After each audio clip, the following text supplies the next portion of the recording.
we're good. Is that Adam just coming in there? Yeah. Yeah, okay, great. So welcome everyone, my name is Julius, I'm the Executive Board Member here in Region 5. Just want to welcome some folks, we're still waiting for others to show up yet. So we have some folks here from other regions as well as a few other unions as well from Steel, so welcome. Just wanted to welcome you all to the event, tonight's event, Fighting Austerity with More Union Democracy. But I want to let you know a little bit about the sponsoring group that has put this event together, the Workers' Action Movement. So the Ontario Liberals have waged a relentless war on the public sector. It's common knowledge, but what is OPSEU doing about it? We believe that OPSEU is doing far too little. Indeed, the union has shifted to the right.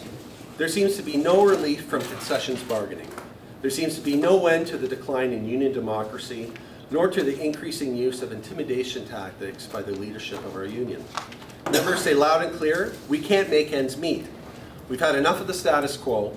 The executive board ignores members' voices. The union is broken and we must fix it. We believe that now more than ever, a class struggle movement is needed in our union and across the labor movement. We are committed to building an organized left wing, a class struggle caucus within OPSEU. We're dedicated to looking the bureaucrats directly in the eye and challenging the status quo.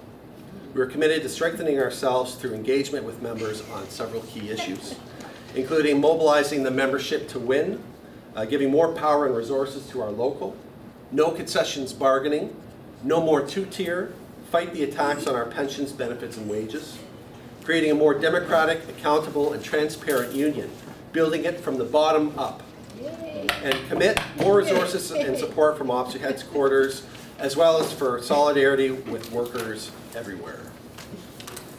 So, as I said, we're still waiting for Kevin to show up. He should be here soon. But in the meantime, I can introduce our panel speakers. Sam Cheadle is a young worker, union activist, and member of WAM, who worked in the LBED division. He was a member mobilizer during the last round of LBED bargaining, where members ratified a negotiated agreement by 56%. 56, right? Tracy MacMaster is a full-time library technician at Seneca College, where she's been an active steward for 15 years. She currently serves on the CAAT Support Divisional Executive and is president of OPSEU's Greater Toronto Area Council. Ian Shaw is a leading member of WAM, a 30-year labor and community activist, and is currently the vice president of OPSEU Local 532. Ian is a former national vice president of the CEIU, which was a component union of the PSAC, and a former executive board member of the Toronto and York Region Labour Council during the Ontario Days of Action. And lastly, Kevin MacKay, who will be here shortly, is a CAAT Academic Bargaining Team member, a union activist, a sociology professor, and executive director of a nonprofit community development cooperative. He is the author of a new book, Radical Transformation. Okay, so we'll begin with Sam. Hi everybody, thanks for coming. Excuse my voice, I'm a little under the weather today, but so I've just finished the last few months as an LBED mobilizer with OPSEU. It was a book off. There's different opportunities within OPSEU to do projects, but as you find them, as you get more roped in, there's a lot of politics involved. So we started our bargaining cycle, in 2016. We have our bargaining surveys report. You go through the motions. You gotta get a sense early on. There's something slow about it. There's not, the engagement could always be better. Stops and starts, right? So the notice of bargain finally goes into 2017, right?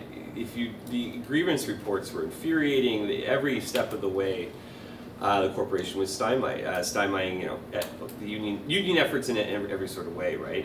So we head into May and April, and the strike vote's crucial, right? And getting the strike vote, we're mobilizing members. There's money spent in this campaign. There's it's a big build-up, right? We had our Licky Leaks rollout, right?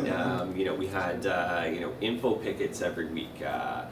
Barbecues, it was a real summer hoopla, real labor campaign, right? And real community build-up. We made the case that the dollars were tied with LBED, and with the Ontario government, that the dividend that we provide, and that these are crucial jobs in our community, and we feel a lot of the people in Ontario resonate with this message.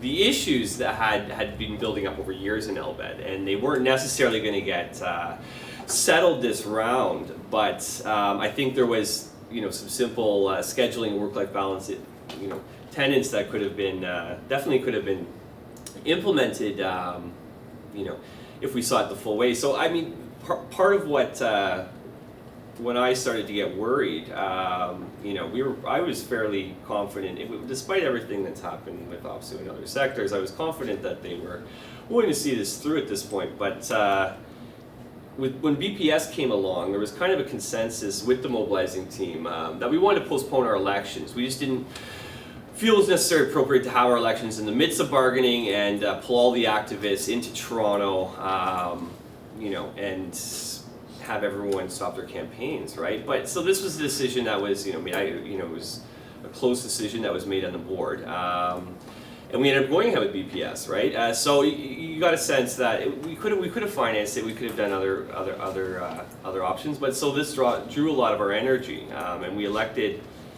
a new chair during this kind of this trying time, right? So it was a worrying indication. So June 26th, Julius and I are actually at the warehouse handing out pickets. There's no deal yet. We haven't heard anything, and all signs point to a strike. We're out here at midnight. The deadline is 12:01, and that creeps past.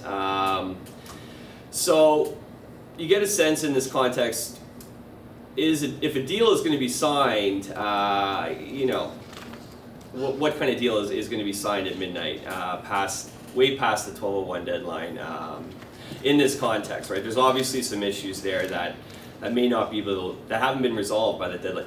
So anyways, we get told to stand down. There's a ratified deal, and you keep your mind open, and you go with it. You want to leave room, check it out first before you make your opinion. But very quickly realized that there's issues with the deal. I mean, it was a bit of a roller like other contracts, but a lot of the scheduling work-life balances for the vast majority of the casuals, 84% of casuals. A lot of people felt these weren't necessarily addressed. Pre-96ers, Employment Standards Act coverage, people who worked Sundays 2001. A lot of LBED members lost their overtime. A lot of long-term employees being forced to work Sundays, right, is a contentious issue. Things that could have been worked out through hard bargaining, maybe even a strike, but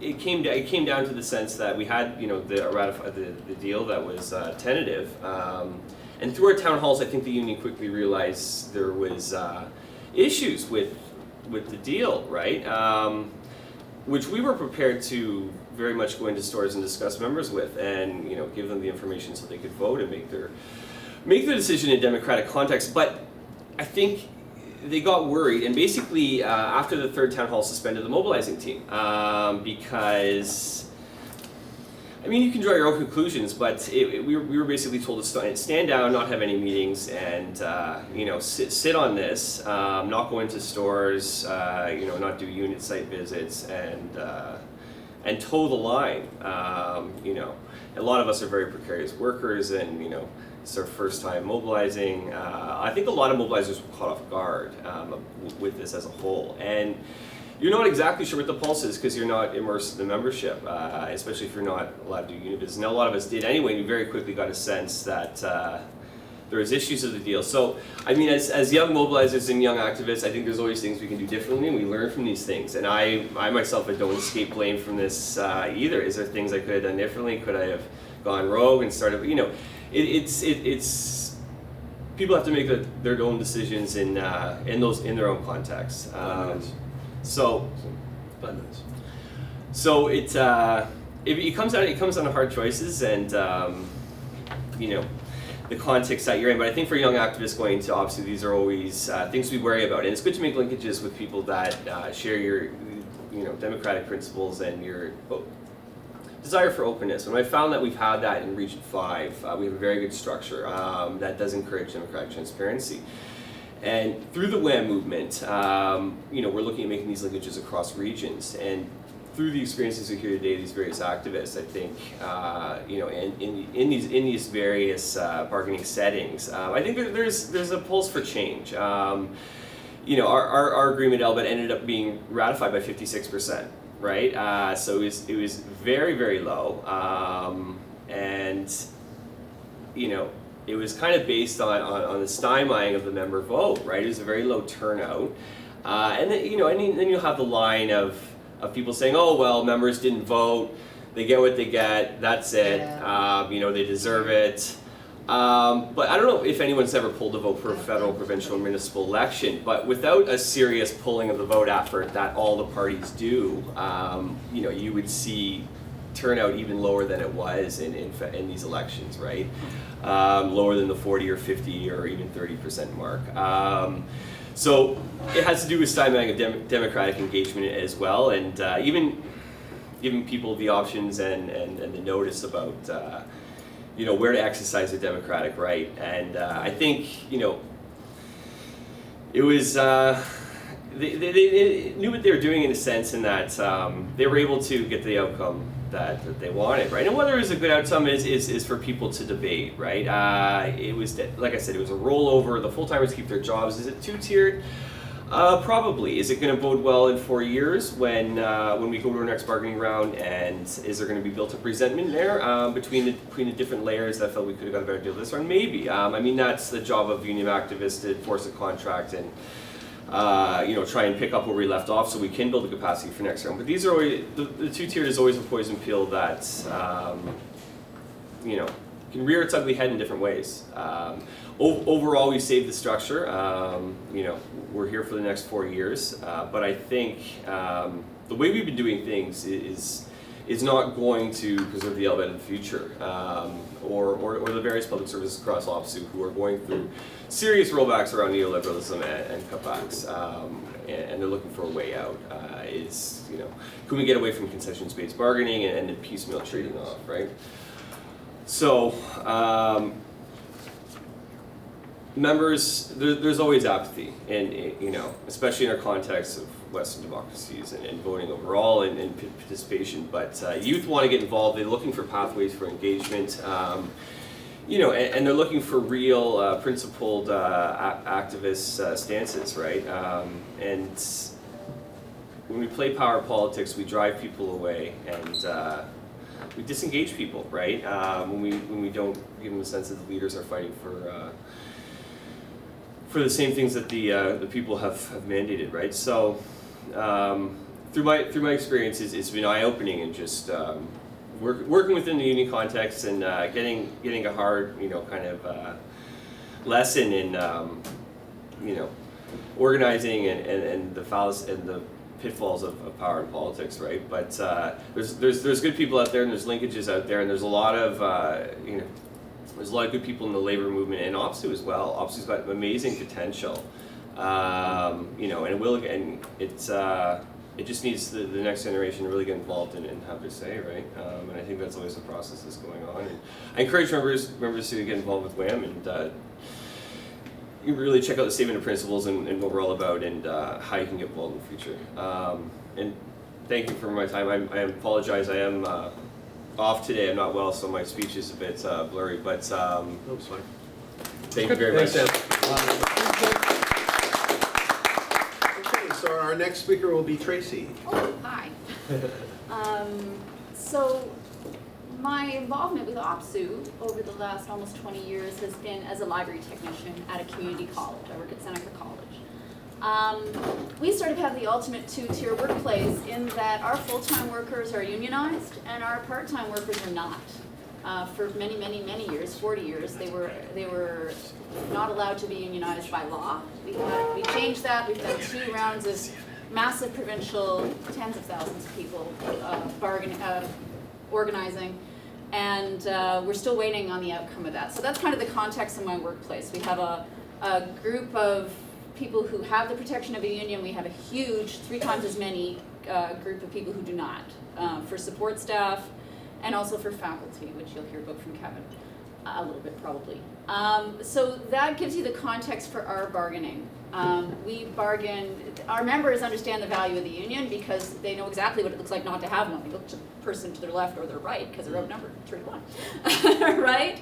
So we've always had a long, long history of pretty savvy activists. There's been lots and lots of support staff, CAAT people who have been board members over the years. We have a long history of very independent action as a union.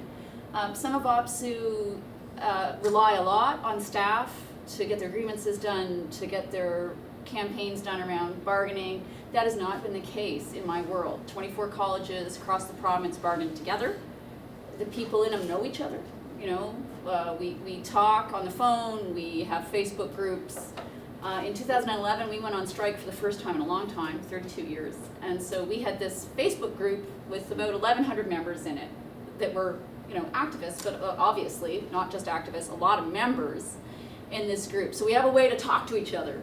Incredibly valuable. I cannot stress how valuable that is to be able to talk to each other as equals, not, you know, with a sieve in between the leadership and the members, but everybody be able to talk to each other. No filters. Good and bad, no filters. Yeah. That's good. So the OPS you'll hear about was off, and there are some striking similarities in the LCBO deal. The OPS were offered a deal at the beginning of the summer with, on the face of it, no concessions, but it was reopening their bargaining right when they were bargaining. They were electing their bargaining team. They were offered this deal, and it was basically just shipped out to their members. It bypassed all of the usual bargaining practices. There was no demand set attached to this deal. There was no bargaining team attached to this deal. It was just plonked down from the government to the members. There are some substantial problems with that, as you can imagine, because the government has their own priorities. The members' priorities might be considerably different, right?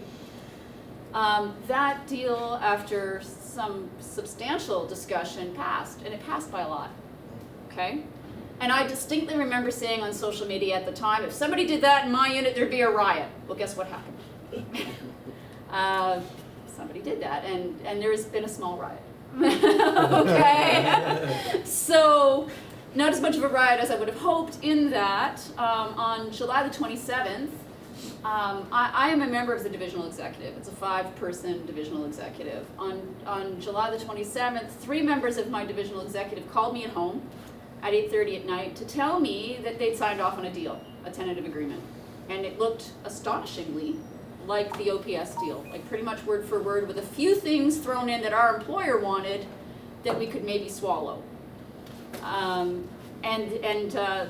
chair of my division was emphatic that it wasn't bargaining, that it was just a rollover of our contract. Well, I don't know about you, but if you're signing a 4-year agreement that 8,000 of us have to live with, and you've made some changes to the language and you've agreed to a new wage group, I'd call that bargaining. How about you? Mm-hmm. Yeah? Yeah, me too.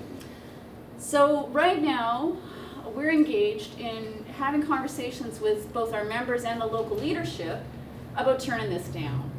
And I'm astonished by how many of my members say, and I quote, "They're allowed to do that?" And I say, well, no, not really, but they're doing it. Your option is you can turn it down. And I'm hopeful that that's what's going to happen. But again, like LCBO, like the LCBO, the union has started to use the kind of tactics that activists have used for years. Instead of going to the local leadership and selling it to the local leadership and having to convince activists, they're going directly to the members through teletown halls, through the media, and they're presenting a very bland, one-sided, hey, isn't this great? They're going to give you some free money and they're not going to screw you too bad. and people are going, well, that doesn't sound too bad. Because they don't hear any analysis of it, right? They only hear the union's analysis through the press release, and then they take it because they're afraid. Members are dumb. They know that bargaining has been difficult, that we haven't won as many things as we've lost over the last 30 years, and they think, well, maybe this is a way to stay safe for another 4 years. Unless you give them another analysis and an opportunity to fight back, that's the answer you're going to get. So activists like me have started going out. Some of them, I didn't even sit on the bargaining team, I was an alternate. I got moved up to the bargaining team because somebody left. Our bargaining team stays active after the round of bargaining because they prepare for the next round of bargaining by setting up the pre-bargaining schedule, by setting up an analysis of what happened the last time, and handing it over at a meeting for elections, right? So we have an active bargaining team who was not approached with this deal. I was not approached as a member of the divisional executive. They picked and chose, and I quote, "Well, we knew you wouldn't agree to this no matter what they offered, so we didn't ask you to the table." You know, so, I mean, I'm not blaming the people that sat at the table. They were, once you agree to go and sit at a table, and the people on the union side at the senior level and the people on the government side at the senior level want to find a deal, you're going to go back to the members with a deal. There's no question of that, right? It may not be a great deal, but once you've committed that far, clearly the union has a stake in this, or they wouldn't have gone to the table. You're going to get a deal, and you're going to offer it to the members. That seems to be the pattern that we've set. And there has been very little variation off of what is essentially the Liberal government's need to get labor peace before the election and shut us down. They don't want us complaining about them. They don't want us talking about their shortcomings right before an election. So, 2 minutes. Thank you. The context that I see here is an ever-increasing need to both bypass and include the members. So you know, when people sell things through the media and the union becomes a party to that, it creates a serious disenfranchisement. It creates a series of events where people don't believe what they hear anymore. So I think the most important thing we can do as activists is go out and talk to people in ways where they're going to actually hear an alternative narrative. And they may not agree, and that's okay, because democracy is about being able to make informed decisions. It's not about always agreeing with me. You know, if I had a magic wand, I got a whole list of things I'd like people to agree on, and this deal is one of them, but you know, I got a bigger list. So I really strongly thank you all for coming today, because these are the conversations we need to have in a real way with our members. These are the conversations that we need to have with other activists, because we can make changes. The members in my local and the members across the province in my bargaining unit have the power to change things. And they can. And turning down this deal is not going to be a magic wand. It's not going to restore democracy in the union, and it's not going to get them a better deal magically at the bargaining table. But to recognize the power that you have to set your own agenda and then work towards it is priceless. And that is the message that I'm taking back to them. And I'm grateful for you to coming today, because obviously it's a message you're interested in hearing. Thanks. Right on. Great. Okay, so our next speaker will be Ian Shaw. Yeah, thanks. I'll bring greetings from our local 532.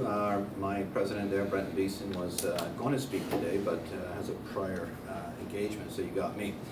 I understand this morning our president of OPSEU, in denouncing this gathering, made reference to asserting himself as a champion of union democracy. I think he should have read the flyer. We are talking about fighting austerity with more union democracy. A point that may be missed by the brother. The pattern of bargaining we've just been hearing here, I'm going to speak real briefly on the OPS settlement that occurred with the two big units. Unified Corrections were called to a meeting in June, a secret meeting, a meeting that was an emergency, and whereby local presidents were told that the union had a deal that they had acquired. I don't know if they negotiated. I don't know how they could negotiate. We had not yet elected our negotiating teams. The deal was subsequently presented to the membership, and it was ratified, so forth, right? It contained a rollover of existing contract conditions with a monetary increase in wages 7.5 over 4 years, whatever. It's not really the issue. It's presented as a no concessions settlement, and while it's true that there were no further rollbacks contained within that offer, the fact is we all know that every round of bargaining is based on what happened in the previous round of bargaining and the round of bargaining before that. And those settlements contain significant concessions by OPSEU that included a two-tiered wage system for new workers who would be coming in on board at a 3% less salary than existing workers. And most galling for a lot of people, essentially the elimination of post-retirement health benefits. This is at a time when we're talking a lot out there about the pressures on health care, pressures on an aging population as they head into retirement. These are significant concessions. So how did this come about? I think in a way I'd go back a little bit further and say the foreshadowing of this occurred at our convention back in May, where an executive board recommendation, duly supported but recommended by and spoken to by the president as something to be endorsed, which took money out of the union strike fund and put it into campaigns. And I think this represents an orientation, if you will, that separates out workers' struggle in the workplace for better conditions from everything else that we do as a union. In other words, campaigns, diverse, individual campaigns on issues, good campaigns. This union fights good campaigns. The fact is, campaigns by definition will always be limited by budget and by the fact that they're controlled by the leadership. They're very easy to control because there's a beginning and an end point to them. Collective bargaining is a different animal. This is a situation where workers actually elect their own to sit in front of their employers, and at the end of those discussions, we have the ability to withdraw our labor in order to transform our workplaces. That was denied to our membership in one fell swoop in this last round of bargaining, and as you can see, sets a dangerous precedent and model for future bargaining. I mean, what's to stop in 4 years for the government to say, well, this works pretty good, we'll roll over your existing contract with a minor monetary increase, whatever. It also has the impact of course, standing down workers to the extent that they are no longer participants in what's happening in their own future, but simply observers, spectators. Our union local had the discussion in the demand set about some of the things we'd like to see. This goes back to the point of separating campaigns out to bargaining. We looked at things like a shorter work week, broader issues that as a class we need to be fighting for. And I think why class, and this I wish to raise in the context of the workers' action movement, it's only the working class that have the ability to stop the onslaught on workers, the capitalist onslaught on workers, by stopping the forces of production. Effectively, that's how you transform society. We may not be there yet, but that puts people in motion, in action, and participating in the future. And that's why we have to talk about class. Campaigns alone will not do that, right? And let's be clear, this is a reflection of the prevailing orientation and view of leadership in the labor movement generally that says they're still wedded to the sort of post-war settlement, expanding capitalism, jobs for all, that ended some 35, 40 years ago. We're under attack, and we have a leadership that still thinks it's about let's make a deal. Those aren't the conditions that we're living under right now. And that's why we have to move towards a class-oriented struggle that says we have to start making the kinds of struggle that can actually bring about real change. We can actually have a shorter work week that creates jobs. Right now the OPS is functioning in a significant way on using of temporary precarious workers. It's become a feature of our workplaces. A campaign in bargaining demands that would create jobs in our communities is possible. fact, it was debated and accepted and put forward as a priority demand within my local union, because there was an informed local that had the debate that we talked about, the engagement of the local. The same local, of course, when they were faced with this deal, overwhelmingly rejected it. It's not all bad news. The previous round of bargaining, the mobilization of our membership was excellent. We have wonderful mobilizers and activists in this union who brought the membership at large to the point where they're prepared to get on a picket line in the middle of a very cold winter. We were stood down with all the usual delay and deny kinds of tactics through the process, but workers were ready to take action. We were stood down this time before we even got our teams elected and got into the process.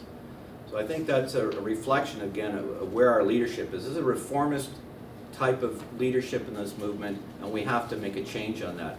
This is not, the 1950s. This is not an economic system that is expanding and even offering jobs. It's at its more natural state right now, which is one of stagnation and attack.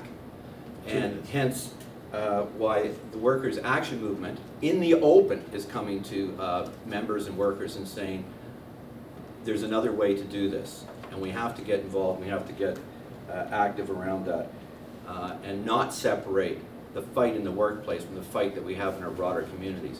We have to be able to take those productivity gains and the technological changes and use them to transform our lives into something we want: more time with our families, more human development, the kind of world we want to live in. They're not separate issues. It's the same fight. And sisters and brothers, I encourage you to get involved with the Workers' Action Movement. Join the debate. Let's have the debate, but let's get moving this thing in the direction that we need it to go. And solidarity, let's do it. All right. Yeah. Okay, great. So, and our last speaker will be Kevin MacKay, who was stuck in traffic from down the 401, or you think it's QEW, I guess? It's, yeah, the QEW. The QEW, okay. Unfortunately. Well, you're glad you're here. Welcome to Region 5. Thank you. Thanks for the invite. And yeah, I should always realize that me versus the QEW always wins. So I should have left myself more time, so I apologize for being late. But I'm very glad to be here today, glad for the invite, and loved what I was just hearing there. So I'm from CAAT Academic, so I'm a sociology professor at Mohawk College. And I'm a socialist. I've been involved in a lot of different sort of movements over the years, both sort of workers movements, environmental movements, movements for social justice. I really see I think a working class politics is really important. I tend to also really think more about how we reach beyond that as well, and how we build real community and real alliances with other groups that are in struggle, whether it's Black Lives Matter, whether it's Indigenous communities, the struggle of women that they're having to wage all over again about the most basic rights that we kind of thought were in the bag, and now they're being rolled back. I mean, more south of the border, but here as well. Also, struggles against imperialism, right? So I guess recently in my own sort of research and writing and hopefully practice, I've been looking at the bigger picture, right? I'll just say really quickly, this isn't a plug, but I did just publish a book that's sort of about the crisis of civilization. So I really, it's kind of like a systems theory meets critical theory look on why we're a little bit screwed right now, and then how we can maybe unscrew ourselves, right? And to me, a big part of that is definitely the kind of struggle that we're talking about here within the labor movement is absolutely crucial to that. But I also think, like I said, reaching beyond and connecting to those other struggles is very important. So maybe I will, because I'm here and I'm from CAAT and we're talking about bargaining, I might as well talk a little bit about what you've heard already from the folks here. We find it very troubling. I'm on the divisional executive and the bargaining team, and so I think I can speak somewhat on behalf of my comrades on both of those teams. We're very, very troubled by what we're seeing, in terms of the tendency of bypassing the normal structures of collective bargaining, which really are one of those points where workers do have a very real role to play in the conditions of their work and advancing the conditions of their work, in mobilizing to defend their interests and advance their interests. These are very important things. And when we talk about union democracy, it's one of the things that should be built into the cycle of union activity where there is a point of democracy, right? Whether it's the demand set, you know, election of the team, this sort of thing.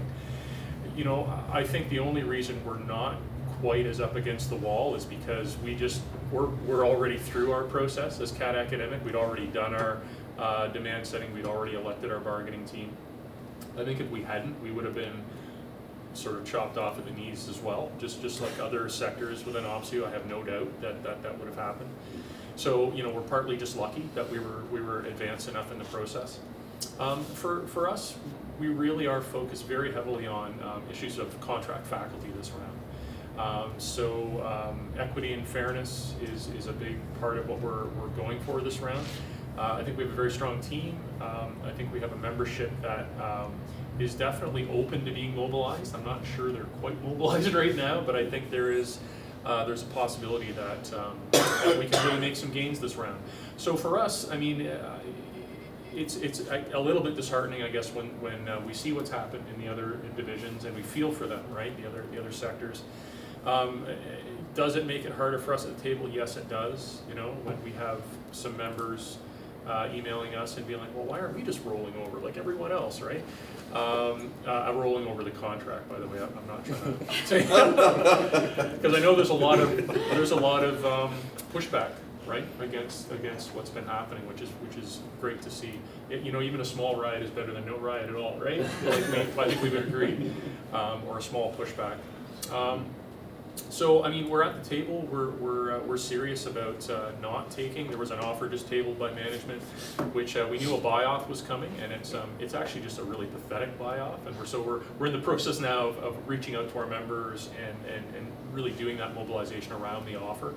It's like a sad amount of money. You know, it's 7.5%, but over 4 years. You know, let's keep magic number, 7.5%. Well, right. See, that's yeah. 7.75%. Yeah, It's the extra 0.15. Well, it's kind of funny too because and for our members, sadly, that works when we say, well, it's less than CAAT Support got, right? Which, yeah, that's what we would say about the academics. It's less than the academics got. Yeah, it's a little, but there's actually two significant takeaways as well in the offer, and this is what makes it really a poison pill.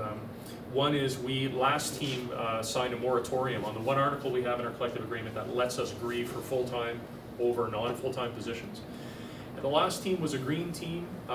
You know, they had the best of intentions, but I don't think they were able to stand up effectively to, no surprise, heavy pressure from OPSEU, right, to just get an agreement. And so, you know, what we're realizing as a bargaining team is you're bargaining with the employer, you're also bargaining with OPSEU, and you also, to a certain extent, are bargaining with the government, right? I mean, every time we sit down, there's those three different things you've got to balance. I think our current team has a good sense of that. I want to be really clear as well when I say that we're bargaining with OPSEU. That's to say absolutely nothing about the support we get from the staff we're working with, which is amazing. You know, so we're working with solid people. The work getting done is great, whether it's communications or, you know, campaign support that we're getting, our negotiator, all that's great. I'm talking more the political pressure that can come where it's like, it's time to settle, you know, which has happened, you know, anyone who's bargained knows this, right? So last team wasn't so good at understanding that, standing up to it, so ended up signing a deal which really gave away our one tool that we had in our collective agreement. It's Article 2 in our CA. And so this current agreement, it's for 4 years of like, you know, 7.5%. But the moratorium on that article would continue for 4 more years. And so we'd have a situation near the end of that where we'd probably be like 80-20 non-full-time to full-time in the colleges for academic. Which already the wheels are kind of coming off when you look at really the day-to-day ability to maintain quality and to maintain the kind of environment you need in a post-secondary institution, which is one really where you have engaged faculty, you have faculty that have the time they need to meet with students, to go to meetings, to sort of sustain a healthy academic culture, right? That is, it's almost frayed to the point of not being there anymore right now. So another 4 years of this moratorium would be devastating for us. The other thing that they've thrown in there, the employer, which is kind of sneaky, is they've said, well, there's this bill, is it 148 or 143? 148, yeah. So it's coming, right? theoretically, maybe it's going to pass before our contract is up. So there's a little clause the employer threw in there that said, well, you know, if this bill passes, we'll meet and discuss any changes with the understanding that they must be revenue neutral, right?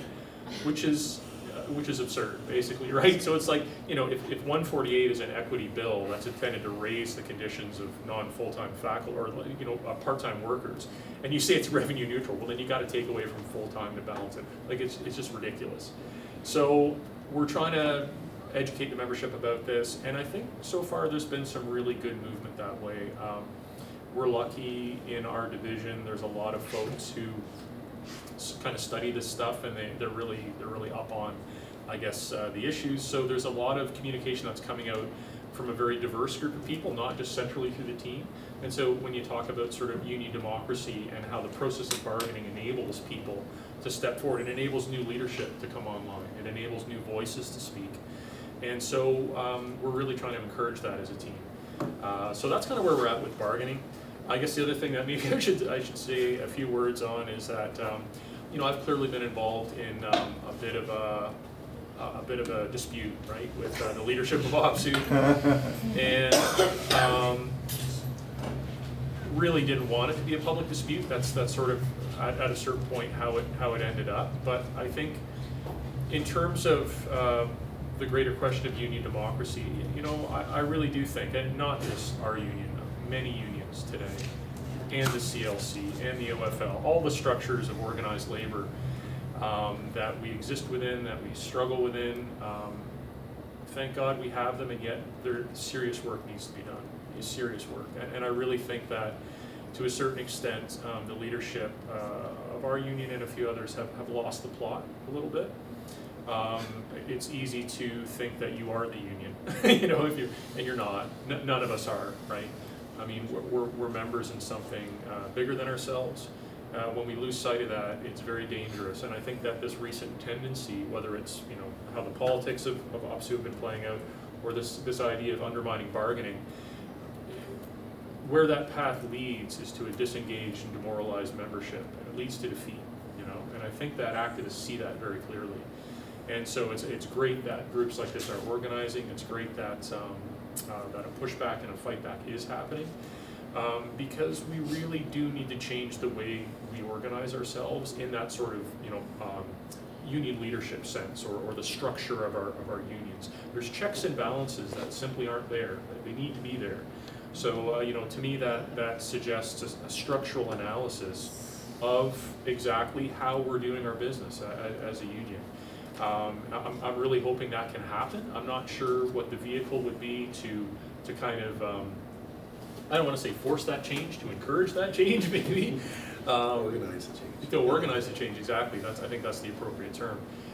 Because I really do think there's an issue. I think there's such incredible potential and skill and power within OPSEU, not just the rank and file, but there's some great leadership as well.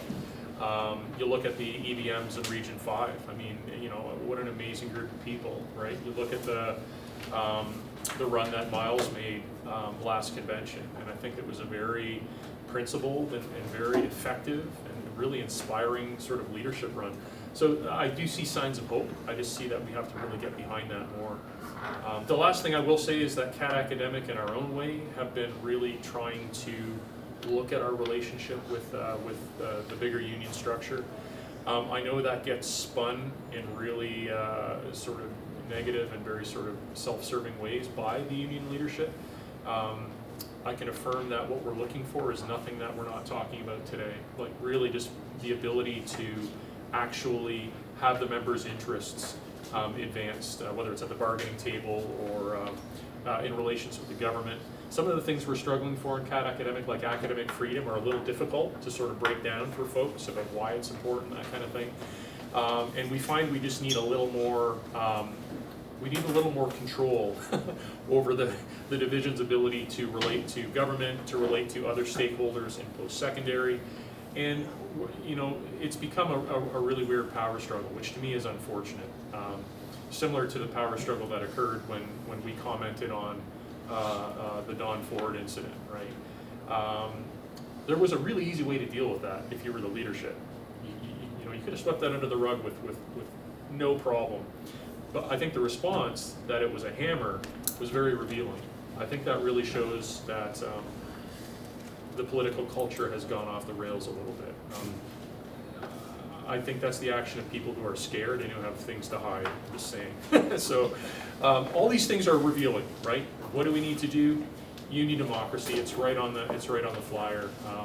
So I'm very interested to hear more about what other folks have to say about how to organize to improve the democracy within OPSEU and the broader labor movement. And just happy to be part of the conversation. Great. Thank you, Kevin. Okay, so what we're going to do now is